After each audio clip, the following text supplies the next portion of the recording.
Oh, look, she's She's just got a bag, she's got a bag over there, don't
We got everybody.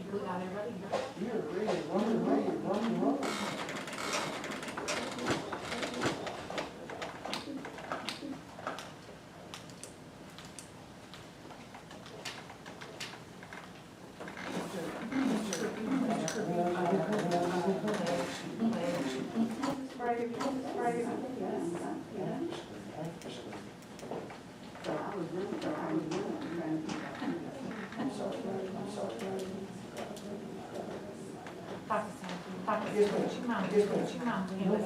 Invocation, and then Mr.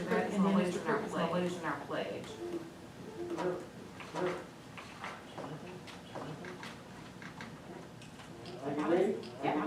Yeah. All right, guys, we'll go be while we stand for please. Let's stand for it.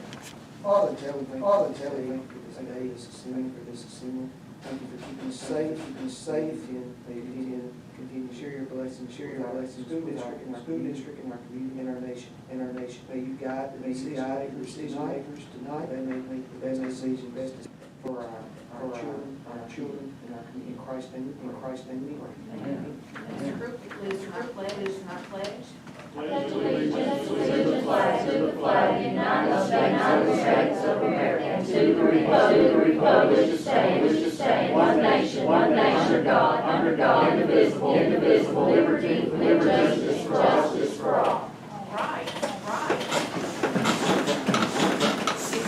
If we have either, we should items on our agenda that we sign in.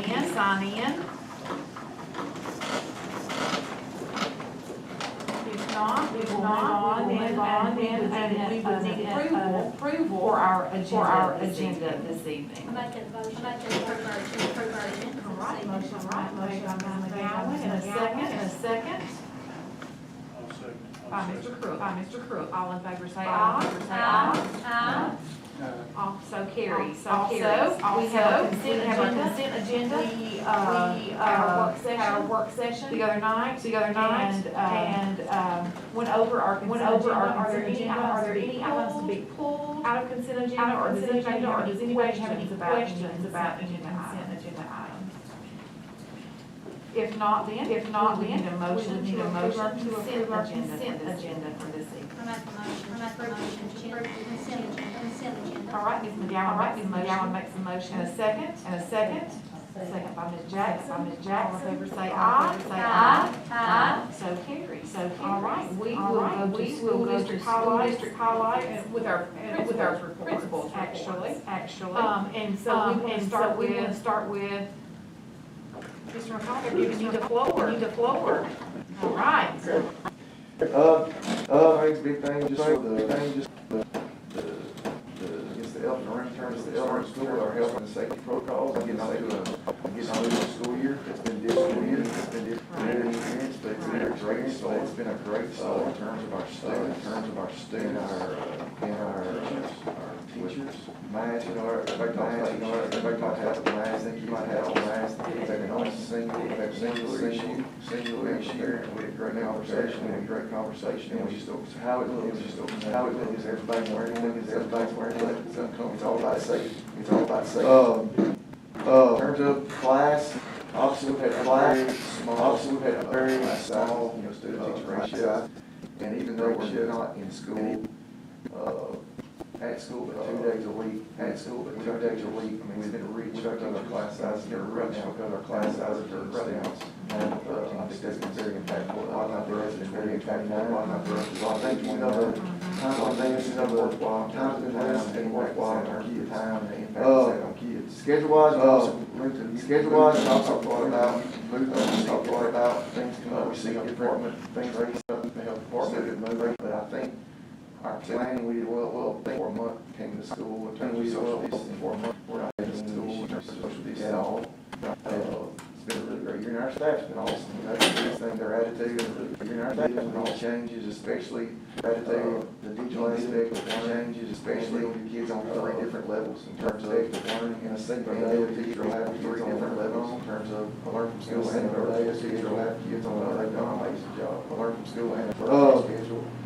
They've done amazing. 2 issues, we've talked about that we were really watching. 2 issues, we've talked about that we were really social distance watching on buses and in athletics and social distance cities that are plan district-wise in terms of athletics. How our kids see, because plan district-wise, how many are on the bus in the morning, how our kids see, 2 we went into those trends, how many are on the bus in the morning, afternoon, 2 we went into those transitions where buses, we passed through where they're going, we were in at that time, ride 2 or 3 buses in a week, turn on where they're going, cut that down, and I think we're doing temperature checks for volunteer local guidelines with our athletics, we're doing temperature checks for everyday local guidelines with our own kids in terms of every day we get their screen when they come to school, so we're really bringing them in when they come to very diligent, so we're really with our procedure where we can stay in school, that's very diligent.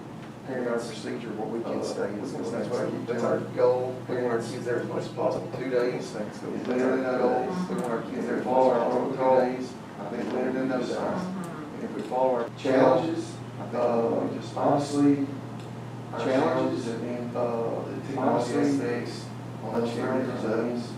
Those technology aspects, we try to different levels. Acclimate our day to where we try to do internet or not. Acclimate, get those technology things right. Kids used to get those technology things right on now. We have 5-day school control. We're not being home, but it is school day. 5-day school control. You're assigned not what's home, but you're prepared for the next day. But that explanation is so different for students for the next day. Definitely, acclimation is there. We're adapting every week. Every Wednesday, we've adapted a little bit better to fine-tune that point. Every Wednesday, we've adapted a little bit better to fine-tune that point. The challenge obviously is that we have students that we quarantine or isolate based on how they do their screening. Every morning our students walk in, we try to make it part of our plan. So every morning our students, we try to make the day where they walk in, they sit down and have breakfast. They take their notes for today, questions, they sit down, they direct the services, they take their notes. Yes, they come in, they flag it, they do a more intrinsic services, check the this, they come in, they flag it, or do a more intensive check the big picture is, we are saying it's on, they can work from home. 2, big picture, we go back as soon as we can, and we are being an error on the side of caution. 2, because we want to go back as soon as we can, but we are being an error on the side of caution. Because we want to stay virtual, the challenge of that environment, those kids are virtual, we're going to see virtual aspects where, the challenge of that environment, those kids are virtual, their teacher aspects are playing, are in class, they're live, but their teacher classes still going on, so just dealing with those class, those challenges, trying to get everybody on the same page, still going on, so just dealing with those very fortunate days, we're almost to a great report, and I'm excited about that day, so I'm almost to a great report, they're not started school yet. I'm excited about that, because our school yet, or just, they're not started school yet. In terms of athletics, volleyball, you said our schedule is going great. We had 4. In terms of athletics, volleyball, you said our schedule was going great. We had 4 missed it, so volleyball, went away, let's play capacity. Missed it, so we worked out with 4 capacity. People, let's play capacity, sticks, graciously, to allow us to have our third volleyball game. So, Miss Dixon graciously, to allow us to have our middle school volleyball game. Capacity, we've been at high school, which we increased our, so it's up to 240. Capacity, we've been at undergraduate, up to 140. So it's actually 40 for volleyball. Our graduate capacity, 130 at average last year. For volleyball, majority of falling. TWSBA guidelines say they wear masks, we social distance. Majority of falling. TWSBA guidelines say they wear masks, we social distance. And, the majority of everything else, away fans are great, it's just what, and, it's a good thing, you know, it's just what, I tell you, it's a good thing. Volleyball, football, schedule just, hand you a schedule, that's changed 3 times. Football, schedule, we make football base, that's changed 3 times, and here's why. Generally, we make football base, and then we make volleyball around football, schedule made in April, and then we make volleyball around football and high school volleyball of our conference, so we made our, just after volleyball of our conference, so we made our Latin with volleyball, just after volleyball. So we start football next week with volleyball, it is what it is, coming to us, we start football next week. Long trip, we're really going. Could have been cross for some Memorial, so we're really pleased with that. Could have been cross. My game, I had about 450 fans in that last year. My game, I had about 450 fans in the game last year. Obviously, a lot of things are challenges for our state, as we said, I was pleased that high school, a lot of things are challenges that we said that for one of the high schools. Has not necessarily hit me. Football coaches this year, Coach Gregory and Coach West. Football coaches this year, Coach Gregory and Coach West are doing an amazing job. Miss Gregory and Miss Jones right now, football doing a great last year's season. Last thing, roof construction's underway, the 6th grade is already. Last thing, roof construction's underway, the 6th grade, and we're every day, and just started working for about 2 weeks on the roof. Every see they're starting to form, so I'm excited. The 6th grade side of the see their work, you can see that going on. The 6th grade side of the amazing Gables schools, you can see that going on. They've worked with us, even with the school going on, they've really worked since the field. They've worked with us, even with their school going on, they've really worked since it gets building. Adapt to what they're doing, make sure that everything comes good, it's secure. Do you feel your teachers are getting more used to, do you feel your teachers are virtual for all the things that they're having to prepare for, with the virtual, for all the less of a feeling of being overwhelmed, probably, the less of a feeling of being overwhelmed now, probably than near the end of August? I think they are. I think they are. I think near the end of August. I can only speak for my staff. They are. I think they are. I think, you know, I can only speak for my staff. Good job, veteran staff. Their stress came from always do a good job, knowing as much as we prepared them. Their stress came from the students interacting on those, as much as we prepared them. Until you're doing it with students and interacting on those 2 different better. What we're trying to do is difficult, but I need as much as possible to adapt those. What we're trying to do is things that somebody need as much as possible to adapt. Everybody those things, those little things that somebody knows teachers. And like everybody, simple things, emails. You know, I deal with those teachers. 30, 40, simple things, emails. You know, I deal with 30, 40.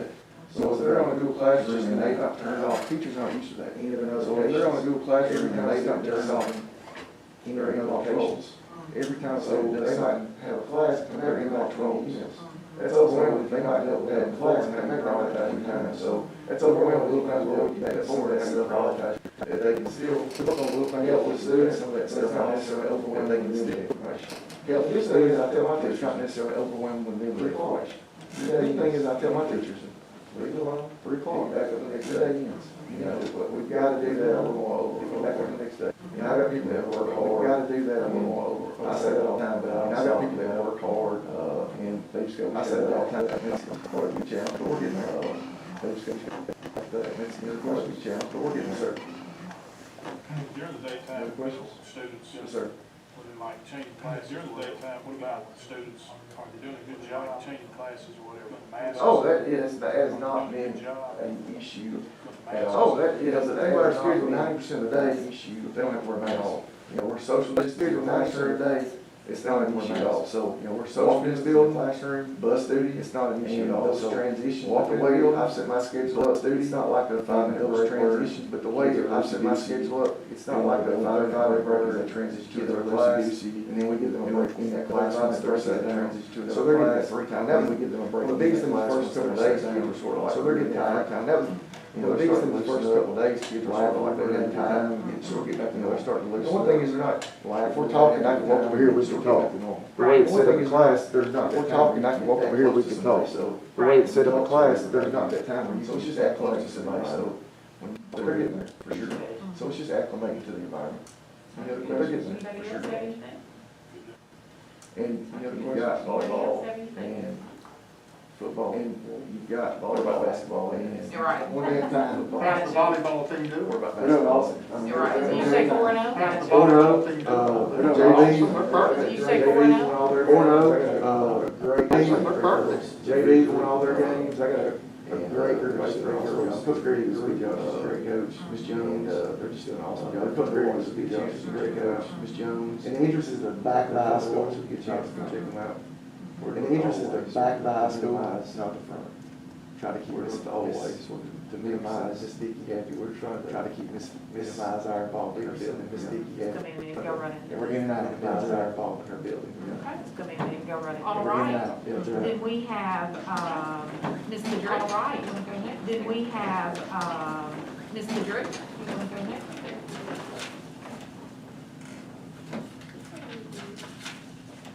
One second here, I'm making sure I have my first page. One second here, I'm making sure I have my first page.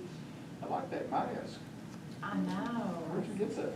I like that mask. Turn to me. I know. Imagine that. Custom, Imagine huh? that. Custom, huh? Yes, so, you never know what I'll have on. So, Mr. McCall did a fantastic job explaining some of the things, and I could say ditto, ditto, ditto. But for elementary with the social distancing, it has gone so smoothly. Do kids forget their mask? Yeah. They do, they're kids. Yes. Do you notice that I have a lanyard on because Yeah. So you don't lose it? Yes. Don't forget it. So we are adjusting, they are doing a fantastic job. We are having to learn that maybe not using it as a handkerchief, that has been a struggle. That was not one that I Anticipated. anticipated. So we are adjusting, they are doing a great job with wearing of the mask and keeping up with their masks. But again, we too are social distanced, so kiddos can take their mask off once they get into the school building and into their class, but they must keep them on the bus and in the school building and waiting for their teacher. We are taking temperatures, and that is going really well. We have a ton of teachers that are on duty. We have changed our locations of our morning arrival so that we don't have large groups of kids in one area. So that makes it doable. We do have the small class size, and that has made a big difference, but at the elementary, we, again, are a little different than the middle and the high. We have a virtual teacher at each grade level.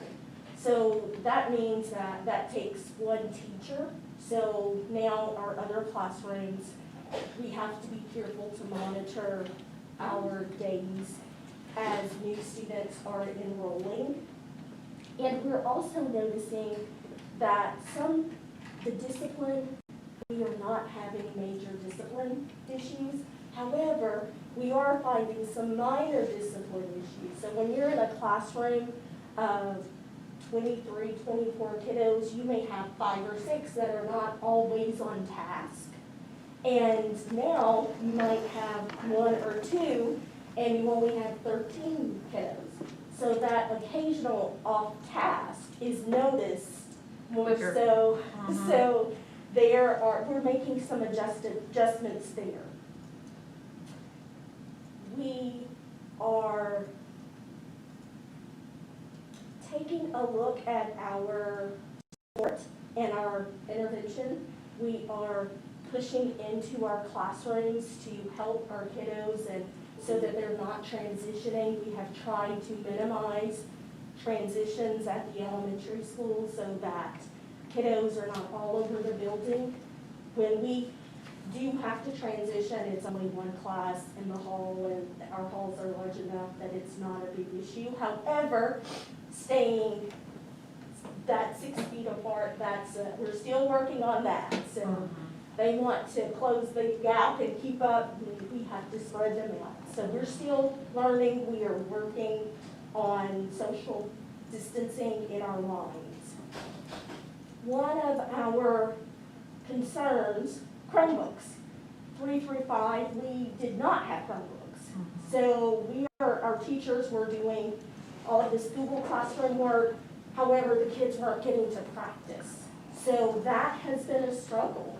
We were doing Google Classroom and paper, so it was very difficult for our kiddos, but we have received some Chromebooks, and we are working with our kiddos so that they can truly understand what Google Classroom is. I don't know if you all have tried to log on with a 9-year-old, but it's a lot of fun.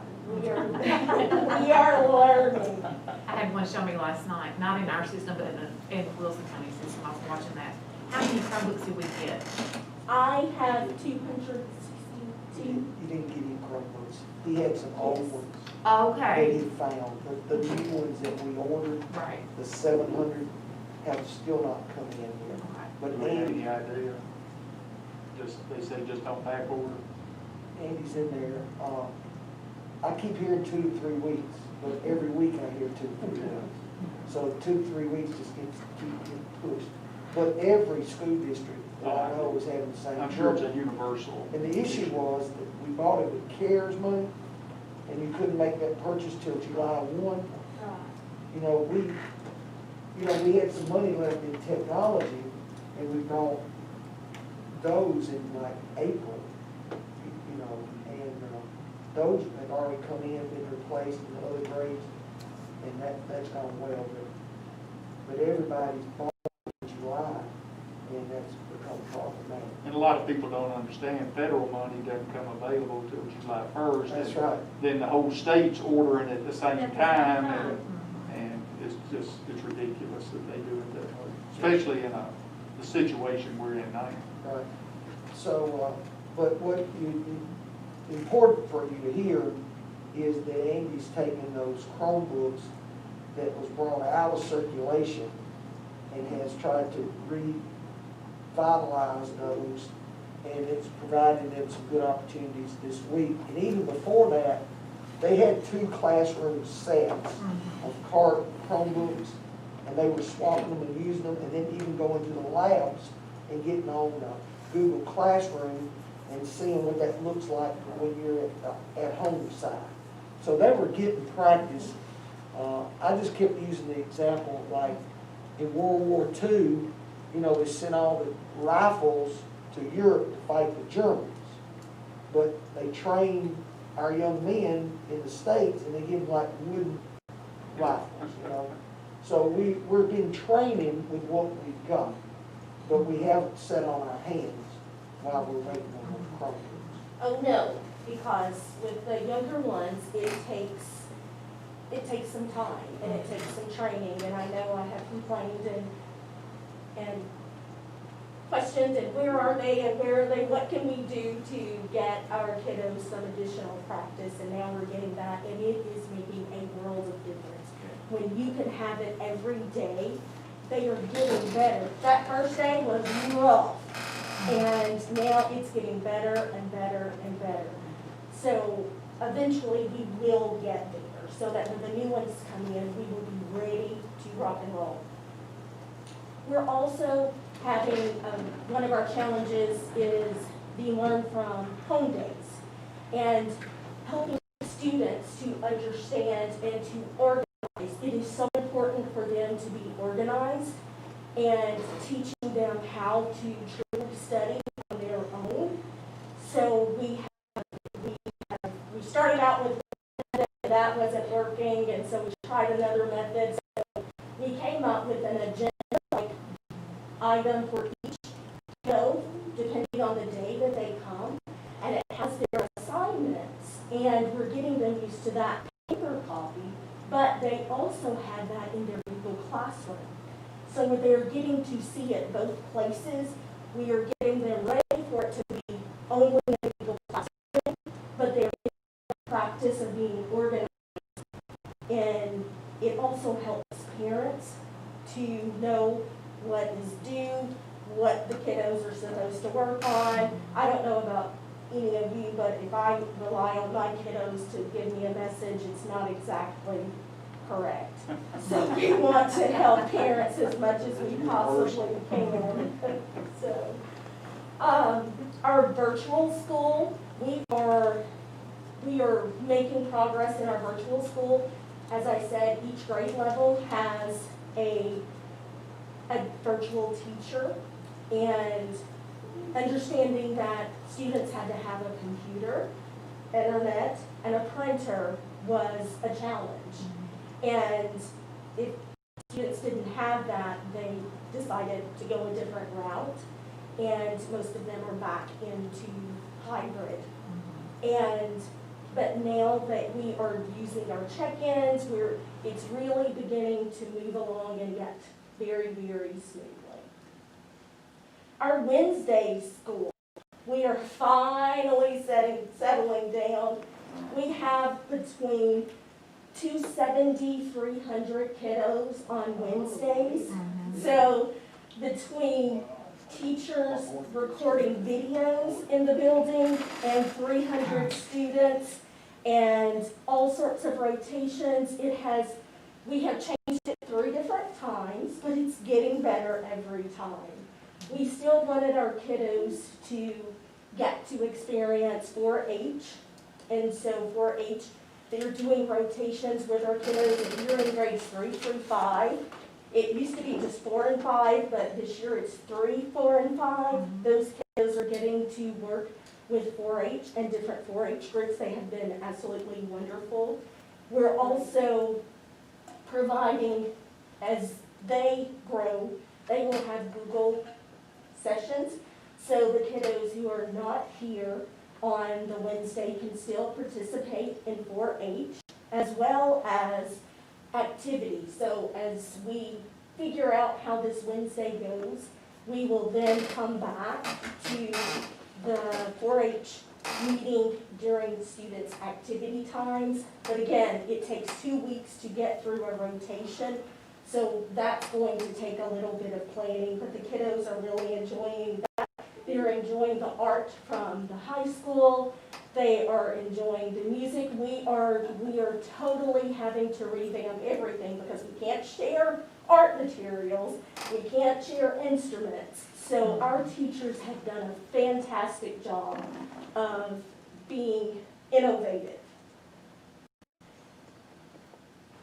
We have really had to help students to remember that they've been out of the building since March.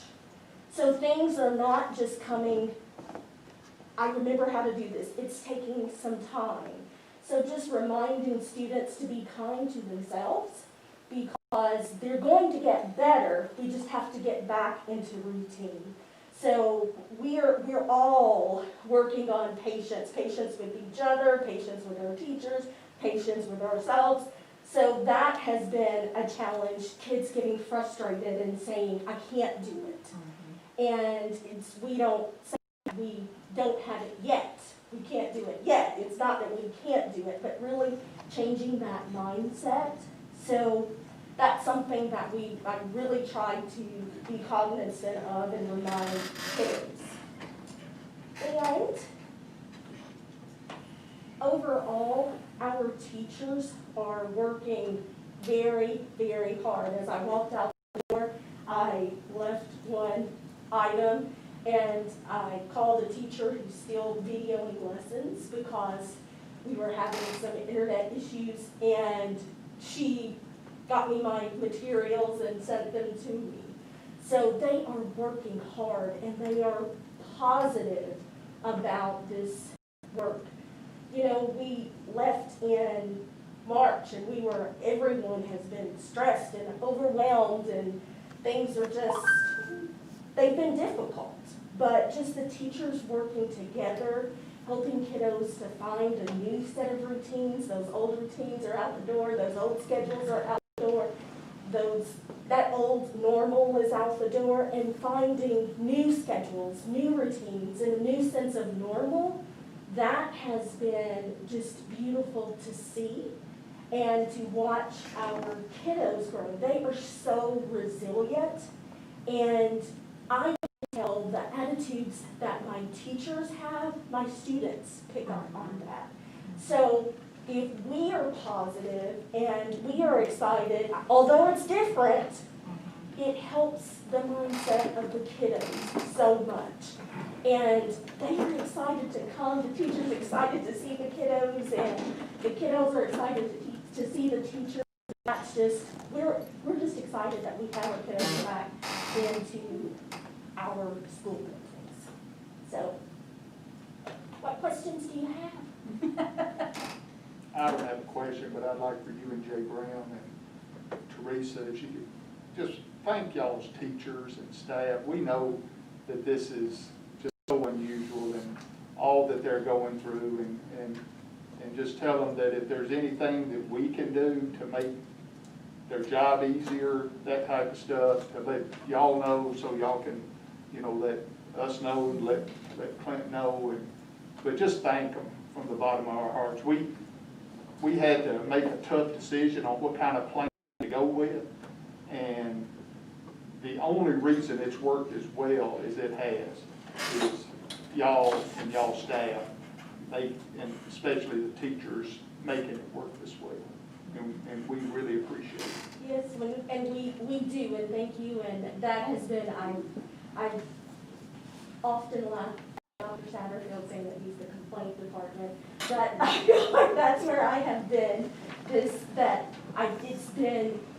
there were concerns, but working with parents, they have been so receptive of, okay, tell me what I'm supposed to do, show me where is this, so working through, I had one and she said, here I am again, that's okay, we will get through it. So just the willingness of the parents to work with the teachers, and the teachers to work with the parents, and to come to a better understanding. We're not doing everything right, but we are doing what we can. So. And I shouldn't have let parents out. Yes. They're a very integral part of this equation. No questions? I was gonna ask, how's lunch going? Oh, lunch is awesome. Okay. We have, it's much faster. I was not sure how lunch was going to go at the elementary school. We have a ton of kids and getting all of those lunches, but we have carts and all of my activity teachers come together. So I left It's up. not really carts, it's the portable shelving, Yes. is it not? I mean, I've used it well. Yes. You know, Kind of like in a hospital when they work. Yes, but we put in new shelving, and, you shelve it and roll it, and then go to another and roll it, put it in a room. So they've been quite innovative, is they've taken that shelving and they're putting it out in the corridors, and they deliver meals on the shelving on wheels.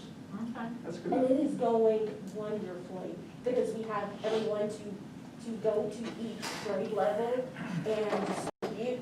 And it is, we have a block of time so that if kiddos need a little extra, we can move here. It's worked really, really well. The first day I thought something was wrong, we're finished. So, and the next day it went just as smoothly, so it's going That was one of my good. questions. Same for you, Jimmy? Ours is a little different. We're actually transitioning to lunch, like our kids swing to lunch. The late arts teacher picks them up. They go by, go through the cafeteria, get their lunch, and come right back out. One thing I try to be cognizant of is student movement. Kids need to move throughout the day. They need a mental transition, as opposed to just sitting in a place all day. So I try to be cognizant. I thought about bringing lunch to them, but I felt like that was a nice 7-8 minute break where they're walking, they're moving, heading back in there. And they're older, they can Yeah. do that better than the smaller ones too, Yep. so. So it's been great. Right. What about enrollment this year? Have we seen any? Her numbers are not square, because y'all haven't purged yours yet. We're about 390 at the high school and about 340 for you, 320? 320. Yep. But it's settled. It'll take a little bit to settle out because you got kids that. But you're showing Right. 690, but that's not true. That's not, I just did it 6:15 and 6:30, Well, there's a lot of school systems that are That's just right, now yeah. starting. They haven't gone anywhere, they're There's still some, on right, the books. right. Right. We hadn't got requests for records yet and everything. Right. Cause I looked at those numbers, I mean, I got those numbers the other day. I just did it, and it was because my numbers, my spreadsheet is like six. But Mr. Kerr, our enrollment for this, for what's going on is good right now. Our enrollment is above expectations right now. I really, and I think if we haven't done some of this virtual school options and some of the hybrid options with the safety protocols and stuff, that I think we could have seen a substantial enrollment drop. You know, parents are not comfortable about the safety of their children, then they'll go to other options. And that's the thing that we've tried to do, is give our parents as much options as we could. Because eventually COVID's gonna be over here, and our students are gonna come back to us. Yeah, not soon You enough. see what I'm saying? And we don't want them to have lost 2 years of learning, and then all of a sudden, you know, somebody like Turner's in the 3rd grade, and he's missed 2 years and he's way behind. So it's incumbent upon us to try to keep them enrolled where they'll stay with our teachers, our curriculum, our expectations. And I think it'll help us down the road when COVID is no longer here. Well, y'all are doing a great job, all of you. We appreciate it. I have Ms. Dickerson's report. Okay. She is supervising the first volleyball game in the school, and she sends her regrets, but she also sends her report as Okay. well. She says social distancing is going quite well in the classrooms and then in the hallways with about a 3-minute transition time. So she's not using, you know, they used to do a 10-minute, like a free time, but they're not wasting that time, you know, where children would congregate and take an opportunity to spread the virus, that kind of thing. We have improved the gym during bus duty. Once we saw it was a problem, they had students they hadn't thought about that were sitting close to each other during the mornings, and all she had to do was get the bleachers out from the other side, spread them out, and she's fixed all that. That's what she's saying. She said lunch is in the classroom where students are social distance. All students walk in the building with a mask on, and if anyone forgets, they are immediately provided one for the day. We have plenty of disposable masks that were provided by Tina. I've got about 5 cases of them, and we're stockpiling. So we'll actually even use them at the ball games. You know, if somebody comes up and they'll have one, then we'll put one on them. But that hadn't been a problem. She said she's given out very few. Most of them come with a mask, but very few have been given out. Chromebooks are working well with students, transporting them daily to and from classroom back to home. And if there's a problem, they turn it into the office and they're provided with another Chromebook. So if one goes down, they just give them another one, and nobody goes without a Chromebook. Andy then picks the ones up and he repairs them. If they forget their Chromebook, a teacher may have one for the day, but it must be returned in the afternoon and sanitized.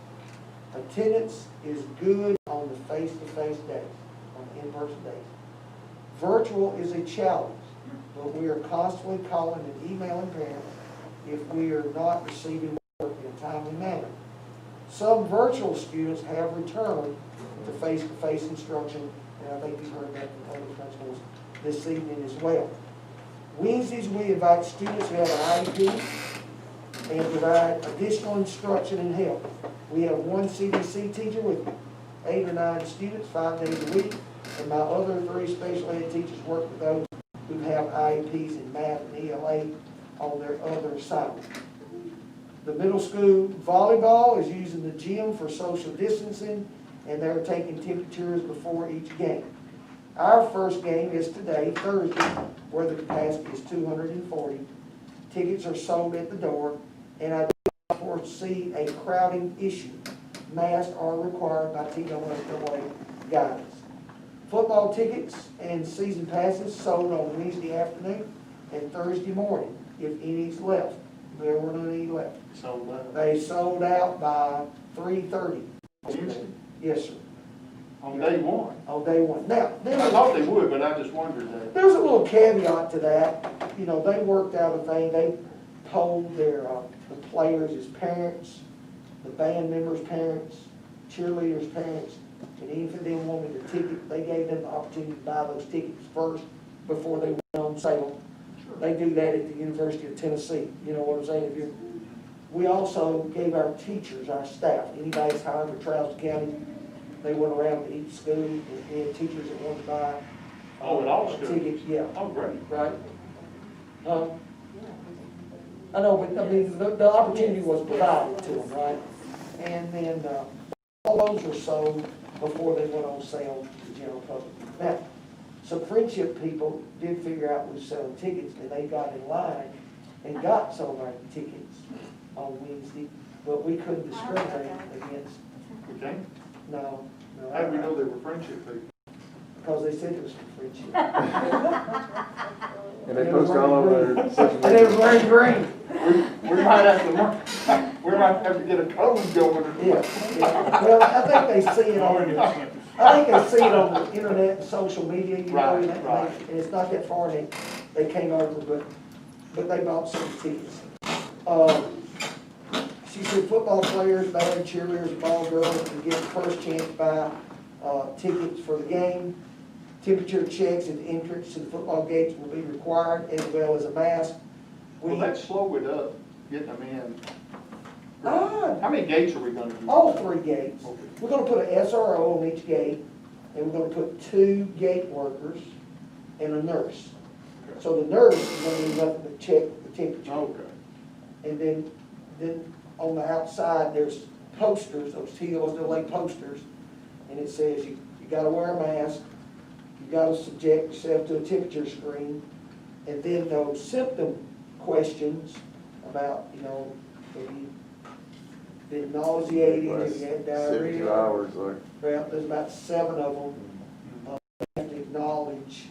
I just they was don't afraid have- they might, right there 10 minutes before kickoff and, be all, Well, that's one of the things that'll help us is we limit our capacity to 900. oh, I know. You know, so that is meant to try to, cut down on the potential of that. I think we can social distance well. The issue is that if we use our whole stadium, but I just really, and I understand this, but, it seems like sacrilegious, but, a Yellow Jacket fan have to go to the visitor side to set, to, be spaced out.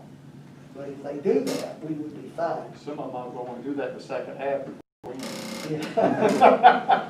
But if you get 900 and all you try to sit on one side, we haven't helped ourselves. But what we have done as a school district is we provided an opportunity to social distance if the patrons would choose to do that. And I think that we've done all we can to open our football game up to the general public. The Tennessee Titans sent out an email 2 days ago that they're going to have no fans in the stands for the first game against the Jaguars. And I think the Tennessee Vols have said they're only going to have 25% capacity. So, normally They look like ants in that huge what, stadium. yes, what's the normal capacity of Neyland? 105, 110? 107. Yeah, so 27,000 people in 100-something seat stadium is gonna look quite odd.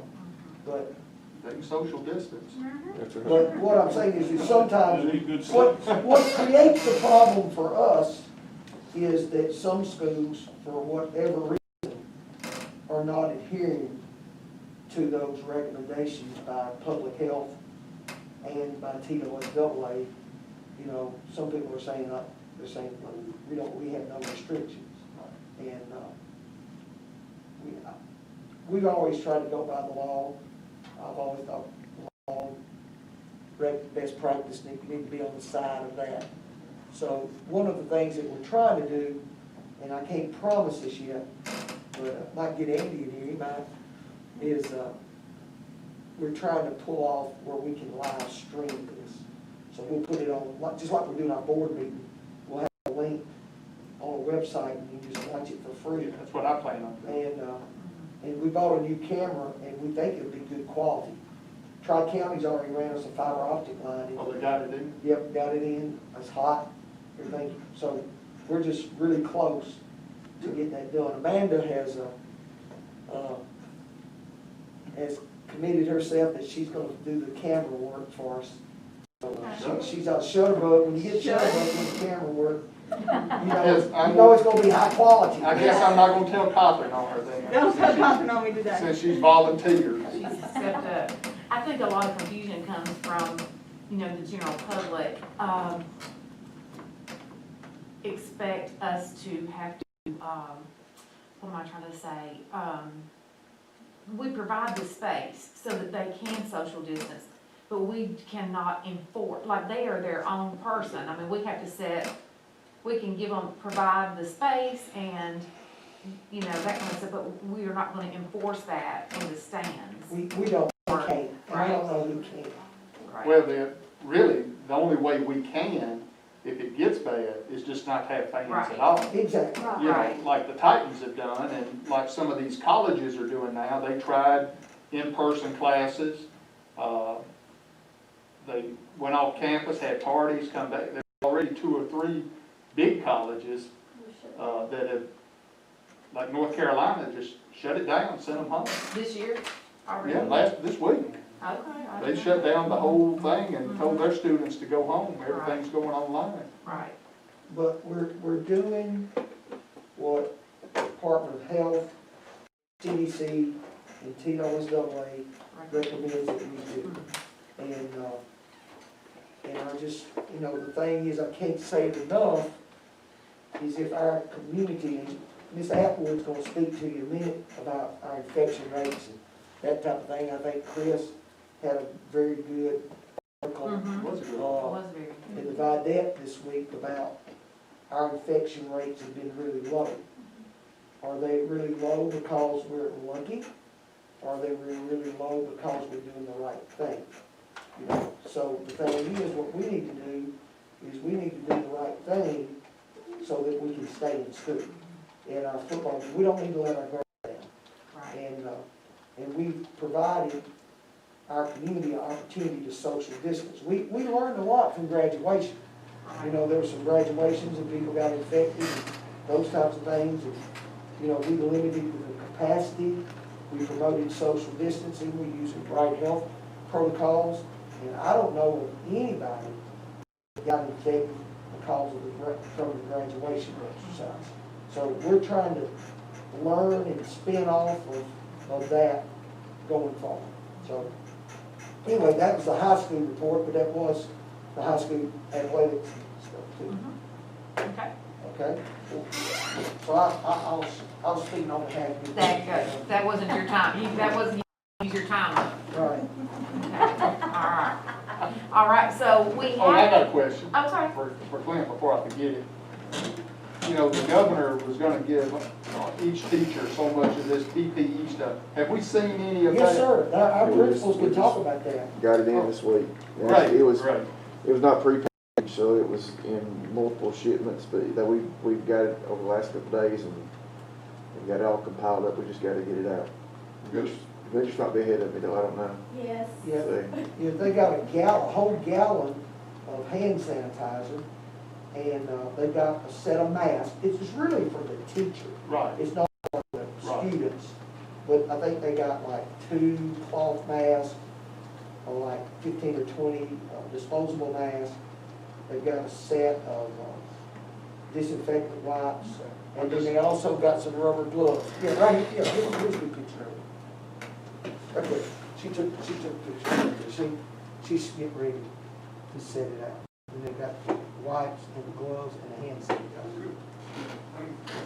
Just good to see they're getting it out in a timely manner. Yeah, we only started soon for 2 weeks when we got it. Well, I It's know. good to have it. Well, he didn't announce it till the week before we started. I think we were already in school when they announced it, wasn't it? Were we? I think so. Okay. Oh, yeah. Well, we appreciate it though. Oh, I agree. All right, well, we will move on then. No other questions for high school? Everyone good with that? All right, one thing that we added to our agenda this month, and, we're happy to see Miss Kathy Atwood with us.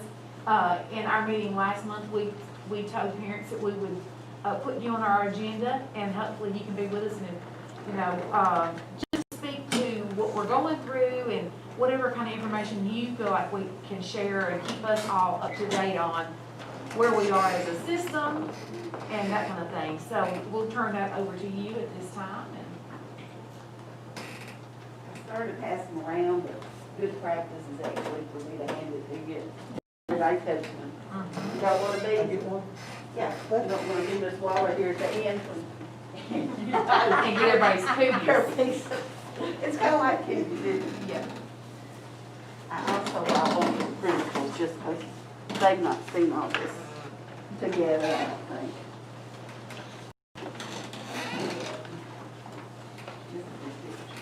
Okay, thank you. First of all, I want to thank you for the addition of a nurse at the high school.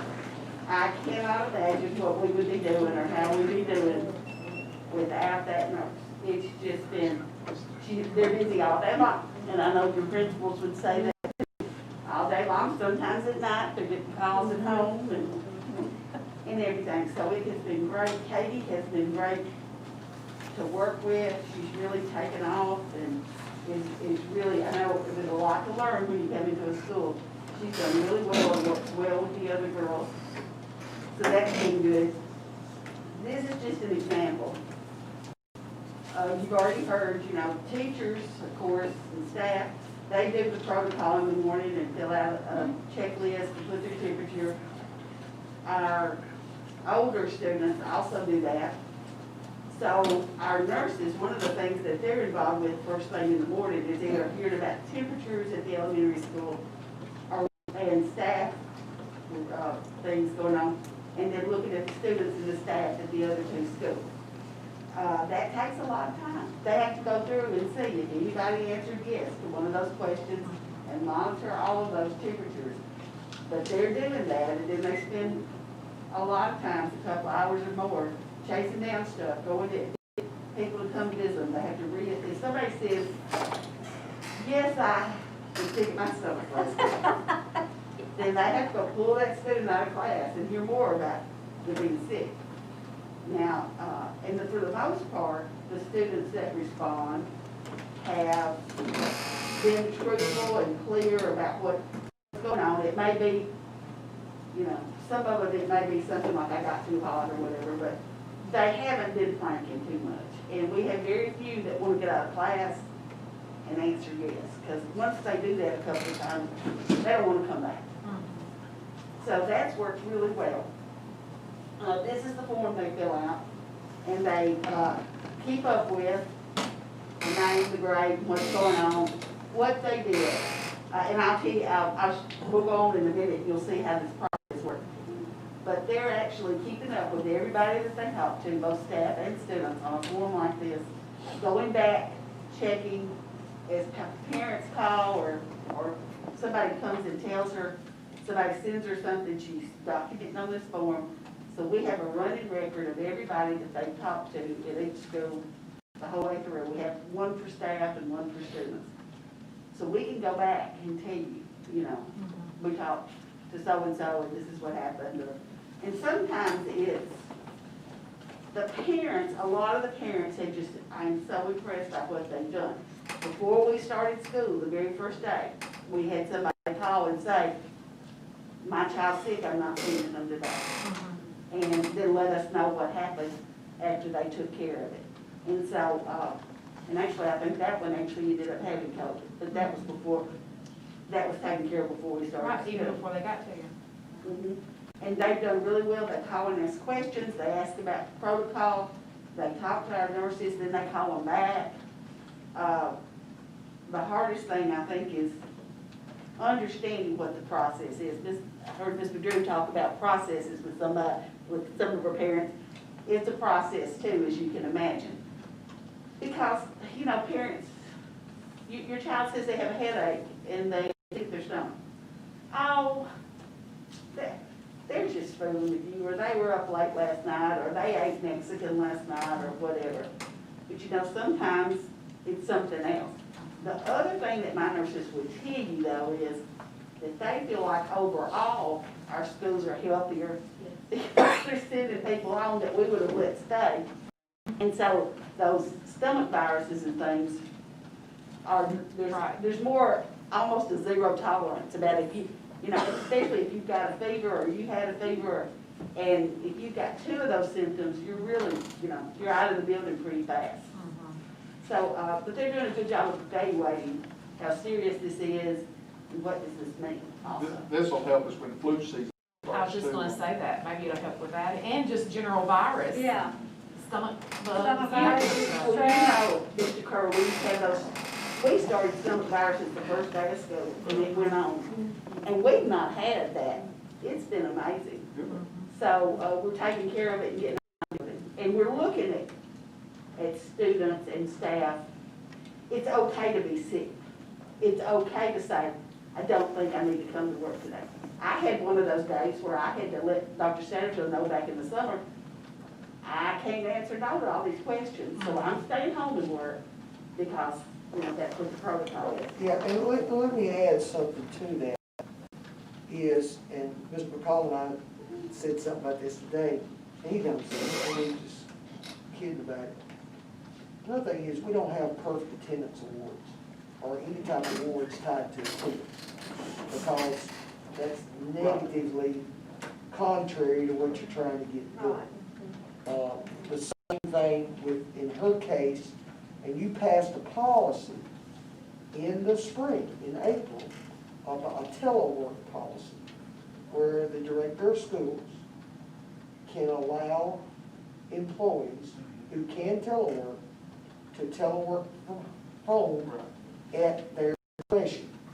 So in those situations when somebody can telework from home, we can allow that. It's impossible to allow telework for a custodian or a bus driver or something like that. But in certain positions, and as we go more to remote learning, our teachers will be able to do that, and we just physically get a substitute to put in the classroom to take care of the in-person day, but the learning is still being directed by that of the teacher. And I think that really helps cut down, and we'll talk more about that on our strategic comp, that's also tied to teacher attendance, and that has an adverse consequence to it in a COVID world. You know, so that's, we'll talk about Has that COVID reduced our pool of substitute teachers? drastically. That's I great. have Everywhere. 6. I have 6, For the system? yes, Oh, Lord. yes, sir. And 1 is being used every day while we're looking for an English teacher. So that's 5 that we have available, and some of them can't come every day. And you remember when we were at the big board meeting last month in the auditorium, and somebody was saying, are you gonna look at infection rates and that type of thing? And I said, that's the last thing I'm worried about. They're gonna get my staff Right. before they ever get to an infection rate. You know, so if I have no substitute bus drivers, 5 substitute teachers, and all of a sudden, you know, if it hits our staff hard, we'll close quicker for our staff being ill than we ever would for any student. And that's why my big speech on opening day to teachers was kind of like football players. We got to stay healthy so that we can stay on the field, so that we can stay in school, which is a win for us. So we've got to stay healthy to stay in the game. Maybe some people watching want a job might apply Absolutely. for either bus driver or substitute teacher. Substitute cook too. Okay, Right. substitute Substitute cook cook. too. Exactly. Yep. I'm sorry, Katie, I didn't mean. That's okay. Well, you know, and my thing was, how does it look if the health coordinator comes to school work, to work sick, and then makes everybody else sick? But she was able to telework. Let's look on the second page. This is one example of a flow chart that we have. We have had a few different flow charts and updates of course, we are based on now pretty much the changes that we're making, if we make changes, are flowing from the CDC down to the Department of Health. And they have given us some, things to help us.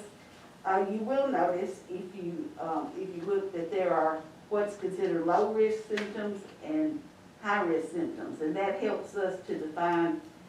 But any new cough, difficulty breathing, loss of taste or smell, fever over 100.4 are all considered high risk. And if you have one of those, then we're gonna send you home. And that it's unless we evaluate that it's something else.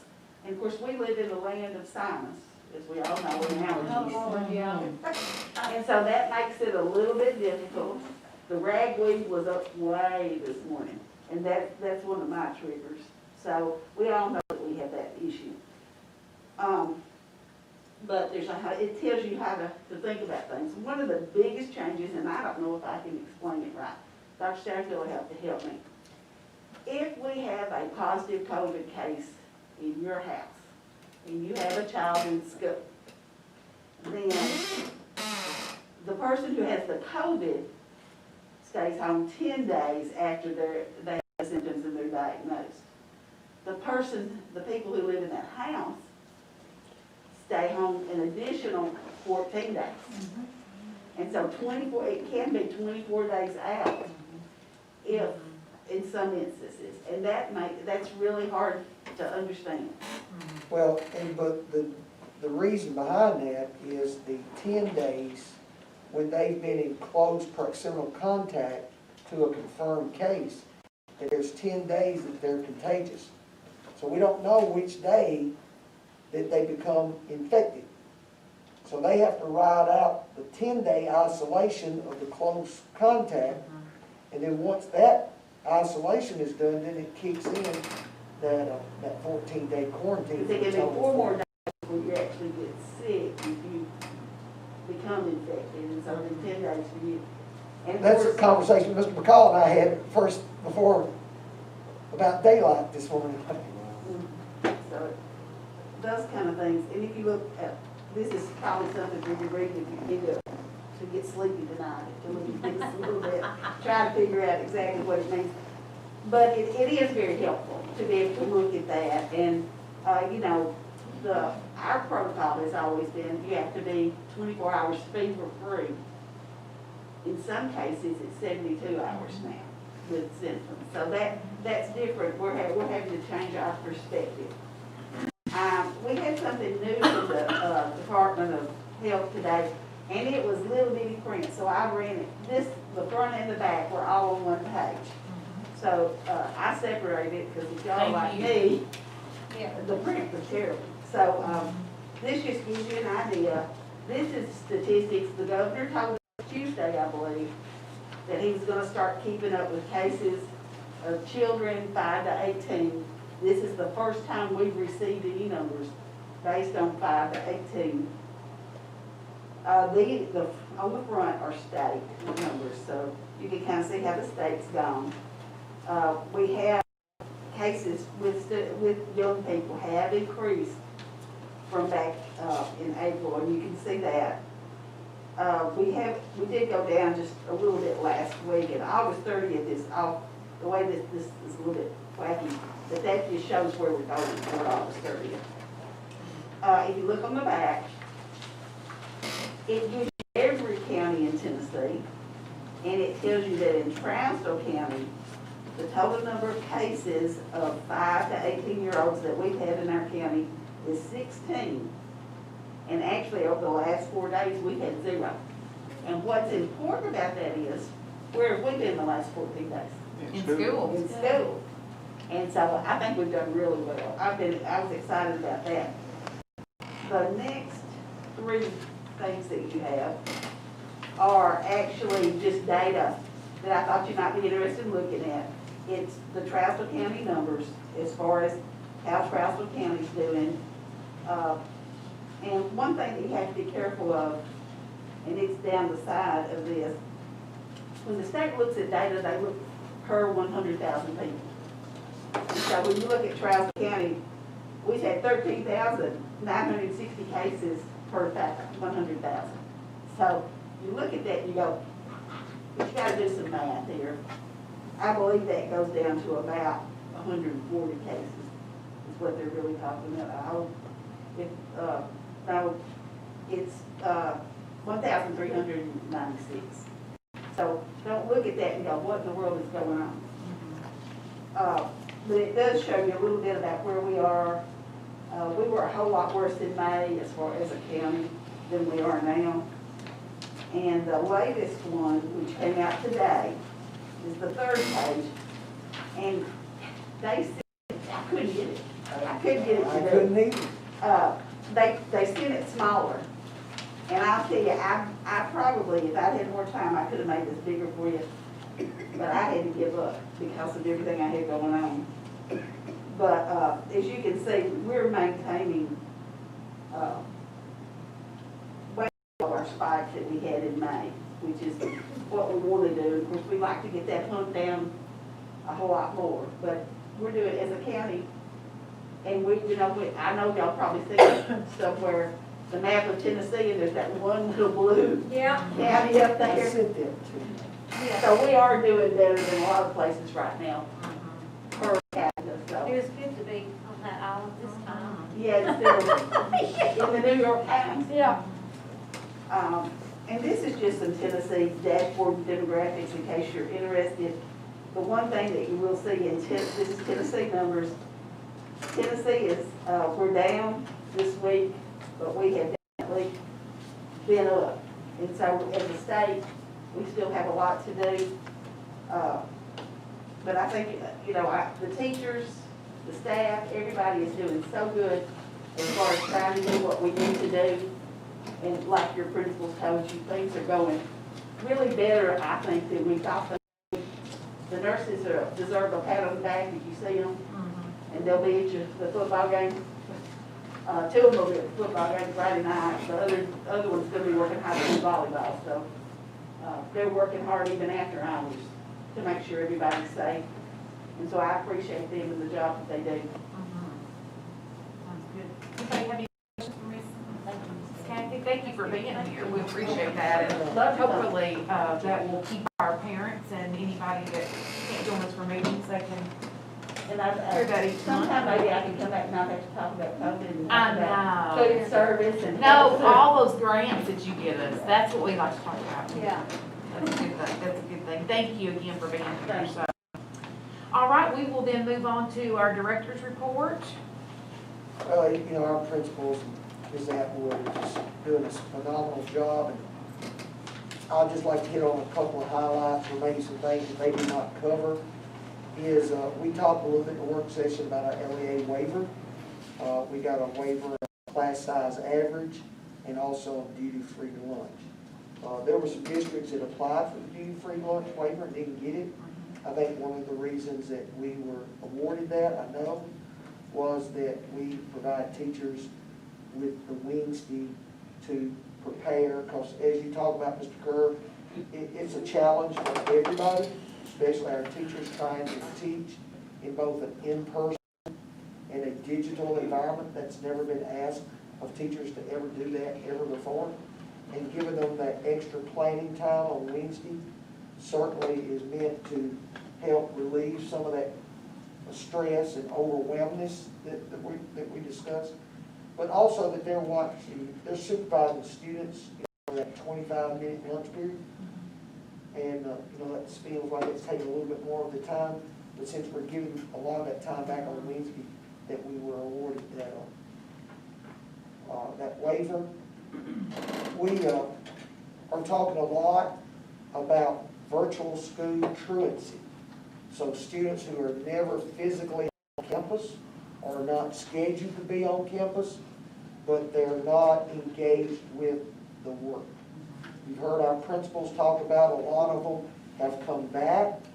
On the application for virtual school itself, it said you had to have a computer, a printer, and access to the internet. We had people who signed up, and I understand when we were talking to them, well, I haven't got my internet yet, or I don't have a computer. And that's not what virtual school is. And some of those students have returned back to in-person learning. That's good. But we've also have some that are not, and they're not turning their work in. Well, we have sent letters out to those families this week.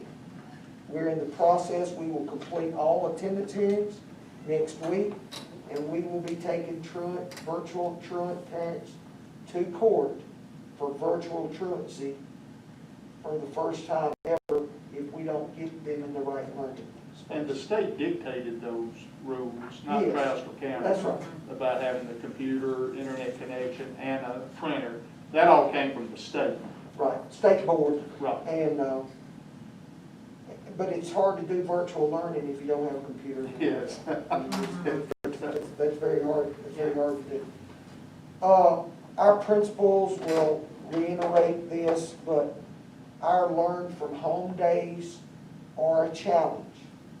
Ms. Dickerson said in her report on the in-person days, students are doing great. But we learn every day. Every day of the week is a learning day. The only thing that changes is that learning space. We know as an adult, we can learn in a classroom and we can learn from home. But sometimes our students, our families, are not understanding that learn from home day is as important as that learn from school day. And consequently, it's not all students. Be sure you don't hear that. We've got some students who are doing an exceptional job on the learn from home. But we've got to get more students engaged on the learn from home days. Now, as I said, at the work session the other night, even in a traditional year, and you was doing in person, you still have students who are not engaged and who are not doing their work, regardless of whether that learning space is. But in order for us to get where we want to instructionally, we have got to get better on the learn from home days. I mean, we've got, that's a challenge for us, and that's a place where we've got to get better. The K-5 Wednesdays, she is doing an awesome job. She is practically at an untenable position where she's trying to keep her content teachers free and doing that planning while accommodating close to 300 students. So she's got a lot higher numbers than we expected. Yes, with you know, educational assistants, we have commandeered, you know, our phys ed arts, related arts teachers across the district to come in and help, but it's still tight. But she's doing a wonderful job, and that day is purposeful. You know, she talked about how the 4-H was coming in and working with kids that day. That's good that we do that. Yeah, getting a lot of art, music time, and then the really has been good is our special ed teachers have just really taken the time to work with those special ed students. It's not mandatory, it's optional, but we found out a lot of the students are taking advantage of it because they're getting the personalized attention in doing that work that they may not have somebody from home to help them with. That Wednesday has been very beneficial. We've been very, very pleased with that. Ms. Dickerson, if she would here, would tell you that she's done some things to incentivize students. You know, she's given candy, snacks, awards, and high school kids still take to that. Absolutely, I still take to that. What kid don't? Right. So they do. And then the other thing is, one of the things that you passed this evening that might have got overshadowed is the electronic library program. So we were concerned even when we took in library books in the spring because of the homes they've been in and been infected. We let those books sit there for a couple of weeks before we ever took them. But we know that passing library books going in and out of homes is not a good thing, but it's really important for students to read. So as you know, tonight you purchased a library system for grades kindergarten all the way through 12. It's a very good system. The teachers can actually get classroom sets of novels where students are reading the same text at the same time. Students can check out books online, download them to their Chromebooks, and take them home.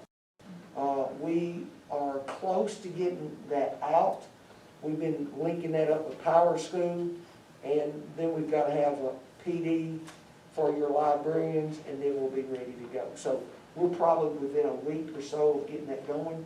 But that we don't have to exchange library books, and should we have any type of closure, whether it be intermittent or long-term, then our students will be able to read. That's great. So that's the place we were not at in the spring, and we were thankful for the board for getting that done for us. I think we talked enough about athletic game procedures, unless you got questions on that. I did have a little PowerPoint if it would come up to just get a visual on this.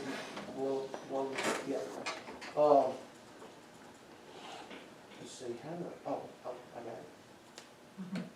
This is just to give you an idea of what the social distancing in our classroom looks like. You can see that's very safe. This is a middle school. I think this is a sixth grade classroom. I think it's Miss Jones. But you can see, and you can also see our students, most of them are not wearing a mask. They chose not to wear a mask when they were inside the classroom, and they don't feel smothered like I am while I'm trying to, talk.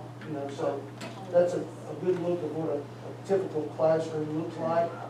This is an elementary class. These are two elementary classrooms.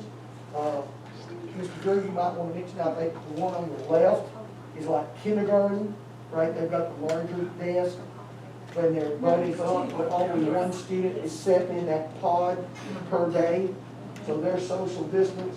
And then the other one is Miss Liston's third grade classroom, and you can see how they're spaced out. And Miss Liston, she still has chosen to keep her mask on during that time. You can see this is at the middle school. This is Mr. Sean Hendricks. We have these atomizers, and we fog every classroom at the end of the day across the district. And then this is huge. Mr. McCall, why don't you speak to that? Yes, and this is something we talked about in the spring. Miss Dickerson and I requested, I don't know if Ms. McGrew got some of these as well. Oh, you did? She had them first. There you go. But basically, there are water filling stations that they have, some type of container. And what we've done is basically turned off the water fountain component, and they use the hands-free part to have the water, and it's filtered. It's awesome little addition. It builds it up really quick, though. Yep. And you gave them, they got bottles and stuff, didn't they get bottles? Did I hear that? They brought their own bottles. We're gonna do it, we just say we got. Oh, okay, yeah, that's what I was Yeah, thinking. we're getting bottles, for everybody. But you can see like they're not putting their mouth on the mouthpiece to water, how much more healthy that is. Touching a handle or anything like that. Absolutely. Nasty before COVID. And then this is a little picture of the roof. If you're on Andrews Avenue, looking over on the sixth grade, you can start to see how that pitch is going up. That pitch is a little higher than the 12-to-1 slope that we discussed. Actually, he said there's a parapet wall here, and they had to keep that up, but they don't increase the price on that. He said all of them will not, all sections will not have that type of That'll slope. look good when they get completed. And then this is right here, this is on top of the sixth grade wing, and they're buttoning it up against the gym. So you get an idea of that.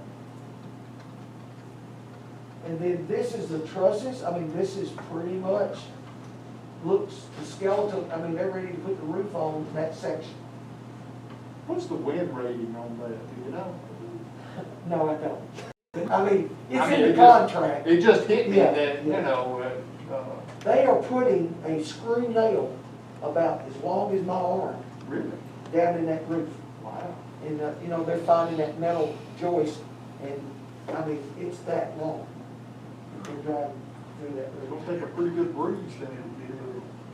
Yeah, they're born in it. And just a reminder to people's here, these are the new doors that we put out throughout the middle school, and how much better they look, and the hardware works, and for a safety, in an intruder situation, how much more safe this is. And then all of our schools, the middle school, the high school, elementary school, we've put these push button quick locks. You don't have to have a key to lock that door, so in an emergency situation, you just put it in, close the door, it's locked. We picture's not big enough, but, there's no glass in those doors, they're solid wood doors. There's no trick pictures. Oh, and that's it for that. So that's and the only thing I've got on the project update is they started on the middle school roof, you can see that, and, we've got a construction meeting on Tuesday to give us a status report of that. So he said now, I asked the contractor how long he's gonna be there. I said, will you be out by Christmas? And he goes, it'll be close, is what he said. So it's gonna take a while. Madam Chairman, that's all I have, unless y'all have any questions. Do you have any questions? All right, we will move on then to new business. And, first item on the business is to create a position, basically. District-wide maintenance workers, what we're calling it, right? And do you want to say anything to that, or? I can, just for the people that's here, is that we still do not have a night janitor for 2 schools, being the high school and the elementary school. They've been advertised forever, and just, we don't have any takers. So consequently, we're taking the janitors that we have, and we're trying to stretch their times out. You know, where one's coming in at 6:30, the other one's leaving at 4:30, where we get that disinfectant done. And then also, you know, some of them we're having to pay overtime for to get that done. So there's a need for more maintenance. We used, you know, your nephews, not Braden, and, yeah, we used some Eli Linville and Rob Henry, just great college guys, but they've gone back to college this week. They And, may be better.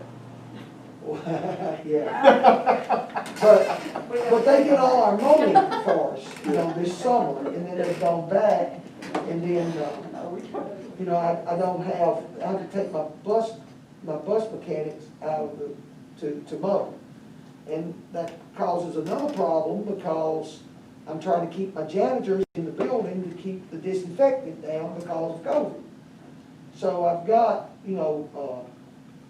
a bus driver that said, I'm willing to work during the middle of the day between bus routes. And I think that would be good to keep them. And also, we need the help, is what I'm saying. The only thing is after of course, we could hire this person for 12 months. So during the summer, then they would be mowing the grass, and we wouldn't be hiring those people out. So it's pretty much budget neutral. You know, I don't have 2 night janitors right now. And then the summer people that mow. You asked me the other day what was the cost of it, and I said, well, I really haven't calculated that, but it's, it's pretty close to budget neutral. Just the idea of what rate would you have to pay that?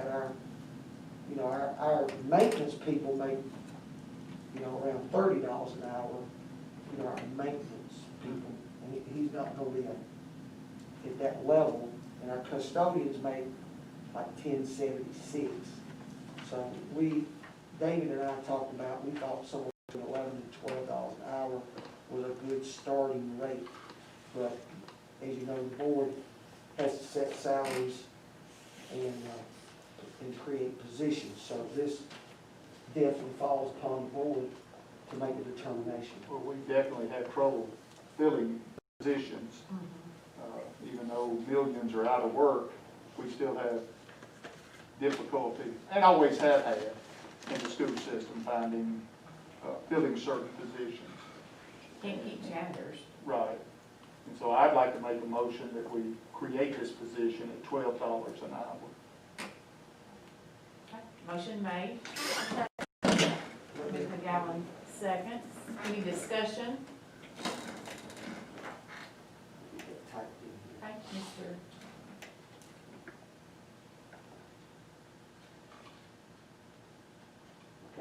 Okay. Mr. Kerr made the motion, and Ms. McGowan second. There you go. All right, all in favor of this decision, say aye. Aye. So carries. Thank you very much. That will help us. Right. Thank you. The second item that you have, second final item you have this evening is you have a copy of that in front of you, is the strategic compensation plan. As you know, we've done this for a number of years. Feel like we've benefited greatly from this, and I think it's become routine, and it has been well accepted with our staffs over a period of time. The issue is that this spring, when we had a sudden closure, and we experienced a little bit of this 2 years prior when the assessment collapsed, is that we were unable to have assessments, therefore we had no assessment data, therefore we had no teacher growth data. We were unable to finish teacher evaluations, and a lot of the metrics that we used were scrubbed. As we go into this year, we obviously don't have a magical crystal ball, and we don't know what the future looks like. So basically, my recommendation is to put the undeterminable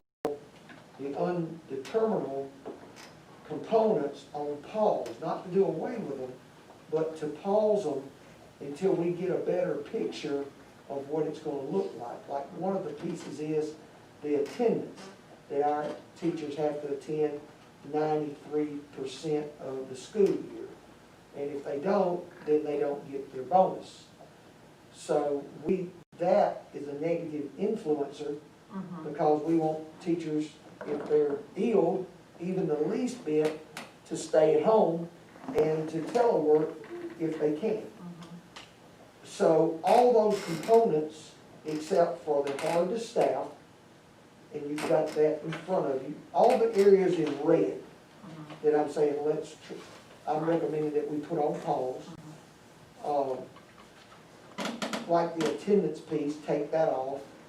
And then everything except the hardest staff, which is hard staff, English, math, sciences, that has no performance-based metric tied to it whatsoever. And also our leadership positions, which have done really well. You talked to me this week about the most recent assistant principal interviews, and what did that pool of candidates look like, and I said it looked really good. And it looks really good because our teachers are getting some leadership opportunities while they're still being teacher leaders. And they're practicing their skills. They're also determining, hey, is this something I want to do? Maybe they decide they don't want to do that, and that really helps us. So keeping those teacher leadership positions in there, there's no performance tied to that. And the hardest staff, and also that coaching stipend, if we make one of an instructional coach, where we pair them up with a young teacher or an inexperienced teacher where they can mentor those. So I'm recommending that we keep those components, not do away with the rest of them, but just to put them on pause until we get a better picture. Something I didn't think of the other night that I thought of today, actually, was this is for next school year, right? It's for this school year, but the payout would be next year. Oh, okay. So this is for the 2021 school year that we're already in. And also, remember, is that the state requires every school district to have a differentiated compensation plan. And that's for years. But the level of that is certainly left to the board. Some districts only have like the hardest staff, and they may not have but one, if any, performance measures tied to it. And as we discussed the other night, all of our teachers are getting their bonuses like last year. This year. So when Black Friday comes, which is when they expect it, they will get all of that. The same amount as they got last. Right. Yes, as long as they met the attendance piece. From last You year. see what I'm saying? So, Yeah. we closed school on March 13th. If someone had missed 10 days by that date, then, you know, then that would cut them off. And I believe you said if they hadn't changed assignments, Exactly, and, which is part of, has been part of the rules for quite yes. years. And then we also, I mentioned the other night that the last thing we want to do in an unusual year like this is we want to do as little as possible to affect the family budgets of our teachers, all our staff. And so I believe the way I said it was, you know, we want all coaching supplements, all other supplements to be paid out and all of that. And you know, I'm responsible for watching the budget, Oh, I know. and, you know, and I told everybody that, you know, I did not put the spring sport supplements in. It's not that they won't get paid.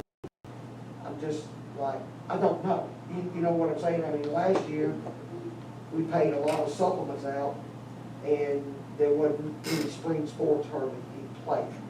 So we can bring those back at any time, but that's what I'm saying is before we got committed to spending money that we don't know what it's gonna look And like. that's what I'm saying, it's my opinion that we do pay those, whether they, because there's more than just, they do a whole lot more work, and then their season gets canceled before game one. You know, there's a whole lot more work done by a coach to that.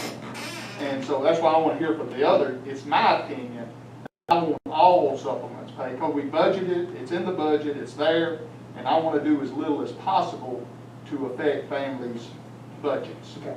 You No may fault want, of you their may own. wanna add that. Right. You may want to make that a different thing other than the strategic comp. That's fine. You see what I'm saying? That's fine. Put that on. Well, and I also wanted to say it again, because I want the others to discuss and see what they think also. Yeah. Are you talking about the coaching? Mhm. Oh, yes, Yeah. yes, Yeah. I'm It okay. was, Yeah. it's by no fault of theirs. That's right. I mean, that's something that just happened, Right. you know, so. So we can add that too. If The they one did good the thing baseball about, before, but you can't yeah, do season. the one thing that I like about our rubric, and we designed it when we started our strategic pay thing, is that it is like a moving piece puzzle. So, Right. you know, when we get to the Change it. point, and if this became a new normal, we can pull things out of here and add some new things too, that we can probably come up with another bonus system, you know, that would be tied to, performance. But right now, there's just not a lot that we can measure. And that's something that we would discuss, as we talked about the other night, next summer, Right. is if there is no state test in the spring, we don't know what's gonna happen this spring and stuff, then we can look at that Right. in June or something and moving forward. My question, Madam Chairman, is, like Dr. Safdale said, should that be 7C with the, Yes, Probably. yes, Okay. that's what I'm writing it down. What I'm hearing is a motion about paying the spring. well, I guess we need to dispense with Let's do 7B first 7B Okay. first. before we Yeah. create. But I feel like it's 7C. just two different It is, okay, that's fine. motions. Okay. Okay, so 7B is our strategic compensation plan. That we are wanting to pause the areas that are in pink here. We're gonna keep those key components such as the teacher leader roles, heart of staff divisions, and that kind of thing. So we need a motion to approve that. I'll make the motion. You go ahead, Denise, and I'll second. All right, Ms. Jackson. So who made the motion? Ms. Jackson makes a motion, and Ms. McGowan will second. And all in favor, say aye. Aye. So carries. And I will be bringing you, status of these things Right, Oh, I- all of as them. they come along, Mhm. or don't. Sure. Right. And then I think Mr. Kerr is talking about paying this, putting the spring sports supplements into Well, these- whatever, I'm not just saying, whatever sports supplements. Well, I just, the way I wanna work is that the Board of the way I would make this motion is the Board of Education expects all coaching supplements or all supplements like that to be paid out in this normal school year.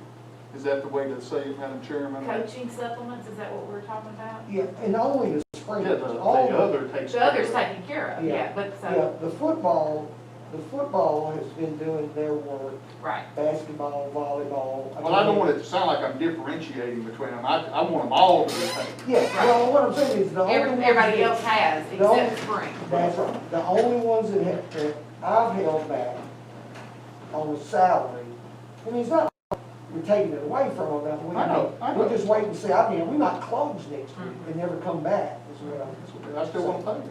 Okay. So it's only it's just the spring coaching supplement. Okay. And we would put that into their salary now. You see what I'm saying? I That's your normal Yeah, operation. exactly. And they Okay. pay on 24 payments. Okay. Okay, So, so we, 7C, we're gonna add, and it is a motion, Mr. Kerr. Okay, I'll make it. Just tell me how we need to say it. I'll okay, say it. let me give you this one. Motion to include spring coaching supplement. How's that? Sounds good? I will make that motion, Madam Chair. Thank you, And I will Mr. Kerr. second. And Ms. Jackson will second. Jackson, second. All in favor say aye. Aye. So carries. We just went analog on that one, but it'll be That's fine. reflected, it'll be reflected in minutes. Right. That will be fine. That- Does anybody have any questions at this time about account analysis, vendor checks, expenditures, encumbrances, anything like that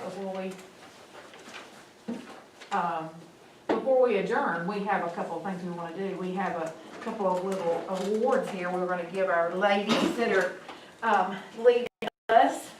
We have nice little, you see how I'm putting it out so you can see this. It's very nice. The Trousdale County Board of Education recognizes Denise Jackson for her outstanding dedication to our students, faculty, and staff 2008 through 2020. And it's got our exemplary school districts on there, score prize, National Blue Ribbon Awards. This is Miss Jackson's.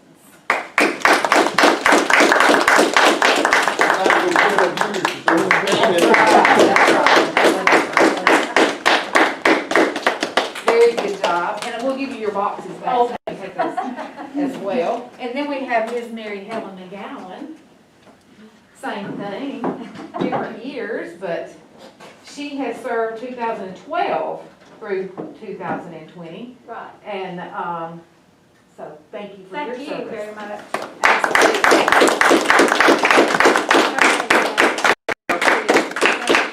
Yes, they're very nice, Do you want to beautiful. get a picture of both of them together? Yes. Okay, we were doing this, okay. Oh, yeah, we did want to exclude you, did we get right here? Yeah, we weren't excluding y'all, I know. Well, we were, but. Kind of were. It was for a special reason. I did. This was Denise, and that was just a little something, we started all those when you were here, so now you got to be a benefactor of one of those, and, we want you to stay for our pictures that you need. So we will, at this time, go ahead and adjourn, I guess, our meeting. I'll make that motion. Thank you, Mr. Crook. Motion to adjourn in a second. I'll say Second by Ms. Jackson. thank y'all. All in favor say aye. Aye. So carries. That's it, guys. Very nice. Thank y'all for being here. Thank everybody else for being here as well. That's a really nice. You want to keep that? That's very nice. Hold it up there, Mary Ellen. You might want to hold it up. Oh, yeah, that's right, she's gonna take a picture. Here I am, put it. I gotta get out of the way.